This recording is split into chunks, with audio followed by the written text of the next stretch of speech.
Okay lang pag binasura ulit ang impeachment nyo. Teka, nabasura na ba? Mukhang kulang pa sila ng numero na boto dyan sa Kamara.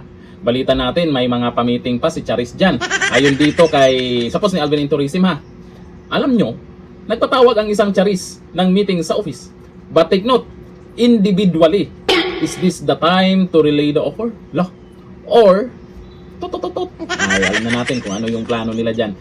Malamang, hindi kagaya nitong nakaraan, nung unang impeachment complaint kay BP Sara. Ang bilis na pumirma yung mga congressman. Yun nga lang, kanya-kanya ng paliwanag. Pero ngayon, nag-iingat na.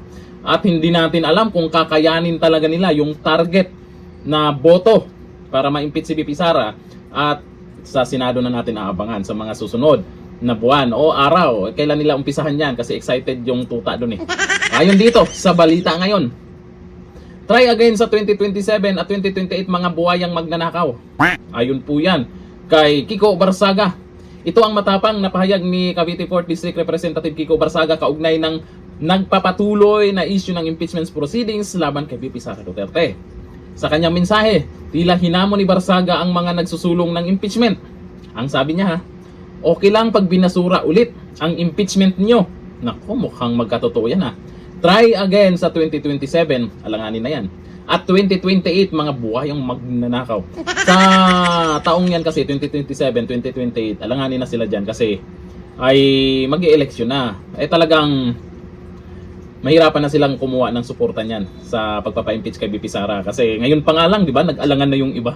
Ang payag ni Barsaga ay lumabas kasabay ng mga kasalukuyang hakbang sa Kamara, kung saan inaprubahan ng House Committee on Justice ang probable cause laban kay BP Sara, isang mahalagang yugto bago ang posibleng pag-akyat ng kaso sa Senado. Sa susunod na linggo, ito yung abangan natin, inaasahang pagdedesisyonan sa plenaryo kung ipapasa ang articles of impeachment na nangangailangan ng sapat na boto mula sa mga mambabatas. Yan po yung abangan natin next week kung makakuha sila ng sapat na boto. Kasi yun nga, sa post po dito ni Alvin Tourism, si Charis daw ay nagpa-meeting individual. Isa-isang pinatawag, pak-pak ganon. Siyempre malamang bawal may cellphone yan para hindi makapag-record sa pinag-usapan. Ano kaya ang pinag-uusapan nila o pinag-meetingan nila? Si Charis naman, mukhang seryoso talaga. Gumalaw na talaga siya.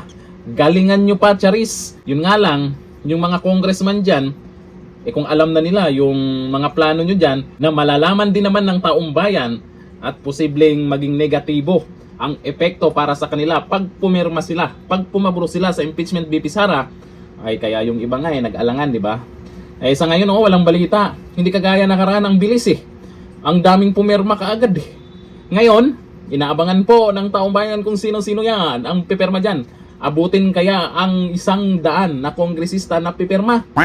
Abangan natin yan at kilalanin kung sino-sino ang mga yan.